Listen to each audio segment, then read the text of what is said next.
The Relatives Came by Cynthia Rylant, illustrated by Stephen Gamble.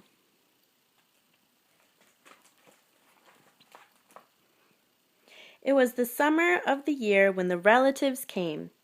They came up from Virginia. They left when their grapes were nearly purple enough to pick, but not quite.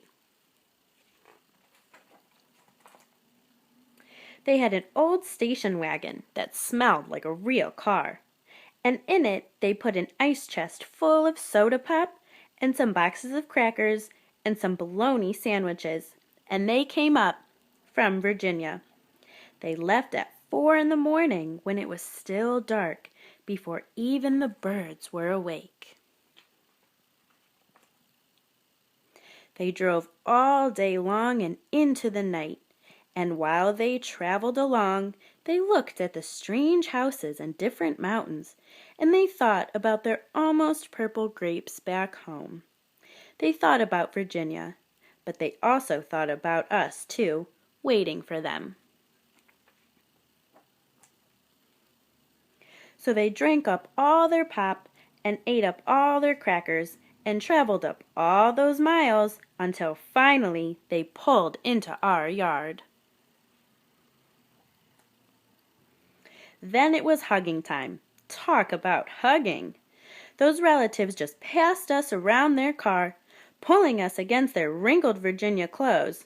Crying sometimes, they hugged us for hours. Then it was into the house, and so much laughing and shining faces and hugging in the doorways. You'd have to go through at least 4 different hugs to get from the kitchen to the front room. Those relatives! And finally, after a big supper, 2 or 3 times around until we all got a turn at the table, there was quiet talk, and we were in 2s and 3s through the house.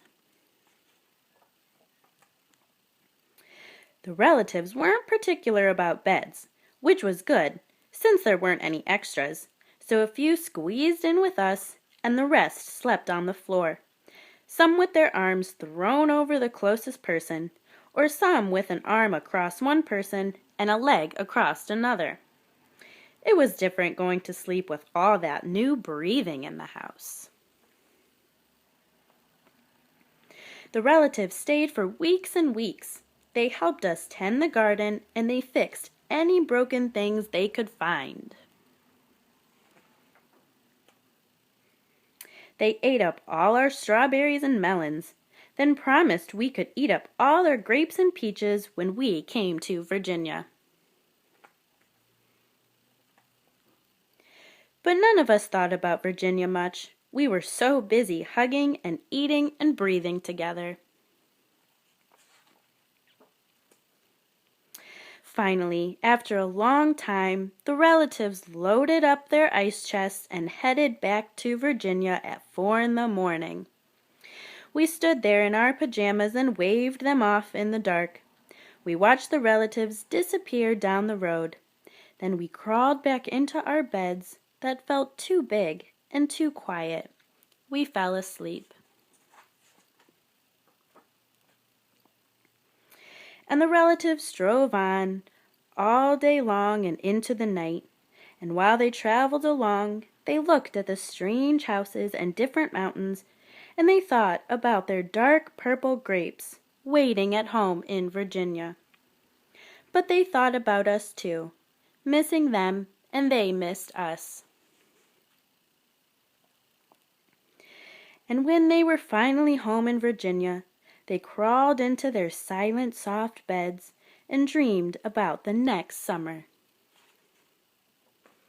The end. I really love this book because you can touch on a lot of different areas in the curriculum. One, especially reading and writing. The reading, you can have the students read a different page and give descriptions of what they see on the different pages. They can also describe what it's like when their relatives came to visit them or when they go to visit relatives and all the different experiences they have and what they're used to. We would also talk about the state of Virginia and taste all different kind of grapes that possibly come from Virginia and what they can do with them. This book won the Caldecott Medal for illustrations. I would also have the students draw a picture using colored pencils so they could see what the artist used to draw the pictures with. I would suggest this fun-loving book to any early childhood teacher.